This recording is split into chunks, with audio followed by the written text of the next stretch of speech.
जो 2024 का सर्वे आया है, भूमि सर्वे, तो इस सर्वे में एक फॉर्म फिलअप किया गया है जिसके माध्यम से हम लोग का भूमि सर्वेक्षण किया जाएगा। उस भूमि सर्वेक्षण में मेरा इस फॉर्म को भरने के बाद मेरा जो कर्मचारी है, मेरा जो अधिकारी है, वो चेक करेंगे। और हमको सबसे महत्वपूर्ण चीज़ ये चीज़ का है कि किस तरह से उस फॉर्म को भरें। तो आज उस बहुत फॉर्म को भरने के लिए आप लोग ध्यान देकर अच्छी तरीक़ा से उस फॉर्म को देखिए। इस वीडियो के माध्यम से आप लोग का पता चल जाएगा कि फार्म में क्या लगता है, क्या नहीं लगता है, कहाँ क्या भराता है, क्या नहीं भराता है। तो आप लोग अच्छी तरीक़ा से देखिएगा और ज़्यादा किसी से पूछने का ज़रूरत नहीं है। और इस फॉर्म को अच्छी तरीक़े से आप लोग देख लीजिएगा तो किसी से, मेरा लगता है किसी से पूछने का ज़रूरत नहीं है और इस फॉर्म को आप लोग आसानी पूर्वक भर पाएंगे। तो आज इसी को हमने इस वीडियो में प्रावधान किए हैं। और इस वीडियो में हम बताएंगे कि आप जो अपनी ज़मीन का सर्वे करवाएंगे, सर्वे के दौरान जो ग्राम सभा के दौरान या कभी भी आपको एक फॉर्म मिलेगा जिसमें आप अपना ज़मीन का पूरे ब्यौरा डालते हैं, जिसको स्व घोषणा पत्र या प्रपत्र 2 कहते हैं या आप सर्वे फॉर्म के नाम से भी जानते हैं। तो वो फॉर्म आप किस प्रकार भरेंगे, हम आसान तरीका बता दें, एकदम आसान तरीका, बस देखते रहे। देखिए, राजस्व ग्राम, ये राजस्व ग्राम क्या होता है? जैसे आपका राजस्व ग्राम, आपका गांव क्या है, यानी मौजा, मौजा का नाम, ये राजस्व ग्राम यानी मौजा का नाम। तो राजस्व ग्राम में हम जैसे मंगरौनी, ये मधुबनी का एक मौजा है मंगरौनी। तो देखिए मंगरौनी, ठीक है, मंगरौनी, मंगरौनी भर दिए। ये क्या है? मौजा। राजस्व ग्राम का मतलब होता है मौजा, ठीक है। मौजा का देखिए थाना संख्या है, राजस्व थाना संख्या, क्या? राजस्व थाना संख्या। तो राजस्व थाना संख्या होता है, ठीक है। तो देखिए राजस्व थाना संख्या अगर आपको जो भी पता है, जैसे हम यहाँ पे ले लेते हैं एग्जाम्पल में, राजस्व थाना संख्या 35, कितना? 35। तो हम 35 लिख दिया। हल्का नंबर, तो हल्का नंबर आपको जानकारी है तो लिखिए, नहीं जानकारी है तो आपको छोड़ देना है, कोई बात नहीं है, ठीक है। और अधिकतर जो है देखेंगे हल्का नंबर बहुत सारे व्यक्ति को पता भी नहीं रहता है। और पुलिस थाना, तो पुलिस थाना आपको क्या है, यानी पुलिस थाना, थाना संख्या अलग होता है, थाना संख्या अलग होता है। थाना संख्या, ये पुलिस थाना का नंबर नहीं पूछ रहा है, थाना संख्या है, राजस्व थाना संख्या, इसका पूरा नाम होता है राजस्व थाना संख्या। ये जैसे राजस्व थाना, जैसे राजस्व ग्राम है, जैसे राजस्व थाना संख्या होता है एक।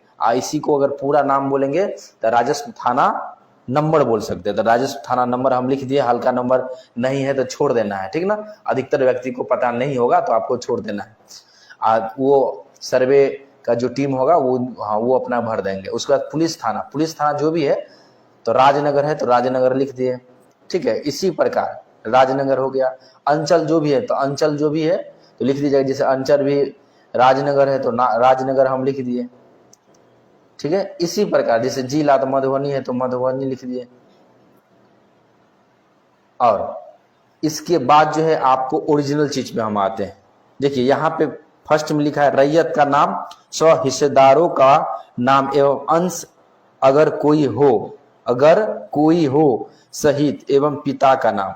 अगर हिस्सेदार में कोई हो, जैसे किसान, अब मान के चलिए केवाला होगा या उसका खतियान होगा, तो अगर केवाला होगा तो जिस व्यक्ति के नाम से जमीन रजिस्ट्री हुआ है, जिसके व्यक्ति के नाम से जमाबंदी कायम हुआ है, याद रखिएगा, जिसके नाम से जमाबंदी कायम है उसी का नाम डालना है। ये बहुत सारे व्यक्ति आपको नहीं बताएंगे, ये सुन लीजिए। जमाबंदी जिन व्यक्ति के नाम है वो क्या हुआ, वो रैयत हुआ, हो सकते हैं रैयत जिंदा भी हो सकते हैं और मृत्यु भी हो सकते हैं। यानी बहुत मतलब अगर खतियानी होगा तो अधिकतर जो है वो नहीं होंगे। अगर केवाला होगा जमीन तो वो हो सकता है, हो भी सकते हैं। जैसे हम केवाला वाला है जो भी हो, जिसके नाम से जमाबंदी कायम हो गया है तो उनका नाम लिखेंगे। या केवाला वाला है तो देखिए जमाबंदी अगर कायम नहीं है, सिर्फ रजिस्ट्री पेपर यानी केवाला है, तो बस आपको कुछ नहीं करा, जो जिनके नाम से जमीन का रजिस्ट्री किया गया है, यानी जो रजिस्ट्री करवाए हैं अपने नाम से, उस व्यक्ति का नाम लिखेंगे, वो रैयत यहाँ पे हो जाएगा। जैसे रैयत में देखिए यहाँ पे हम लिख देते हैं, कोई भी हम ले लेते हैं नाम, ठीक है। जैसे हम ले लेते हैं प्रकाश, कोई व्यक्ति है प्रकाश, वो रैयत है, तो जैसे प्रकाश कुमार। अब ये जो है खतियान वाला भी हो सकते हैं, और ये क्या हो सकते हैं, खतियान वाला भी हो सकते हैं, और केवाला वाला भी हो सकते हैं। हम इस सिर्फ और सिर्फ आपको समझाने के लिए बताने जा रहे हैं। इसमें हम कैसे लिख रहे हैं, थोड़ा हम रफ में हम इसको बता रहे हैं, लिख के एग्जाम्पल के तौर पे हम बता रहे हैं, आपको इसी प्रकार काम करना है, ठीक है। हम ये वास्तव में भर नहीं रहे हैं, ये हम आपको बता रहे हैं। फॉर्म मेरे पास 2 फॉर्म है, इस फॉर्म में से जो है हम एक पेड़ आपको भर के बता रहे हैं। देखिए उसके बाद किसान का नाम अगर हिस्सेदार है तो हिस्सेदार का वर्णन लिखेंगे। अगर प्रकाश जी को, ठीक है, प्रकार हम लिखे हैं यहाँ पे प्रकाश के जगह, ठीक है, तो प्रकार ही समझिए किसी का नाम है, ठीक है। तो प्रकार नाम है, तो प्रकार जो व्यक्ति है उसका अगर पुत्र होंगे तो हिस्सेदार का नाम लिखना है तो लिखना है।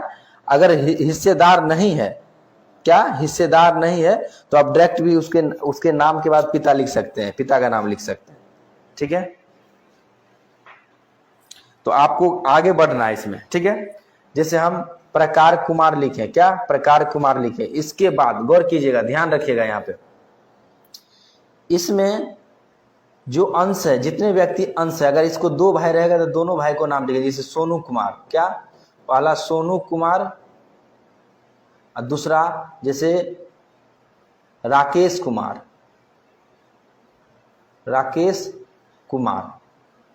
अगर हो गया 2, अगर अंश में यानी हिस्सेदारों में 2 है, और अंश क्या है, 2 व्यक्ति हैं। अगर पिता, ये पिता है तो ये दोनों पुत्र ही हो सकते हैं, पुत्र पुत्री दोनों में से कोई भी हो सकते हैं। तो जितने व्यक्ति, मतलब जितने जमीन होंगे, अगर पुत्र होंगे तो उसमें अंश को मेंशन किया जाता है। तो ये अंश तय नहीं कर सकते कि कितना अंश होगा, क्योंकि ये जो फॉर्म भराया जा रहा है हिंदू लॉ के अनुसार अलग होता है और मुस्लिम लॉ के अनुसार अलग होता है। तो ये हम तय नहीं कर सकते हैं अभी कितना अंश होगा। अगर कोई भी व्यक्ति जो है, अगर वो वसीयतनामा, बहुत सारे व्यक्ति नहीं सुने होंगे फर्स्ट बार, वसीयतनामा वगैरह लिख दिए हैं तो उसमें अंश अगर मेंशन कर दिए हैं तो आप इसमें मेंशन कर सकते हैं।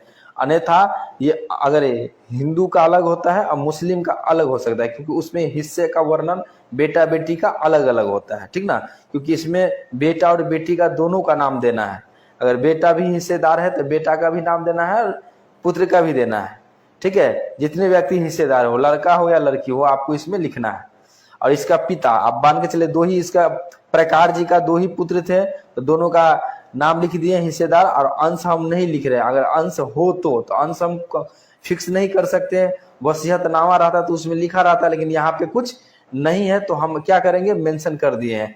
अब जो जितना होगा वो वंशावली वगैरह भी बनेगा, वहां पे मेंशन हो जाएगा। तो पिता आप लिख देंगे, पिता इनका जो है,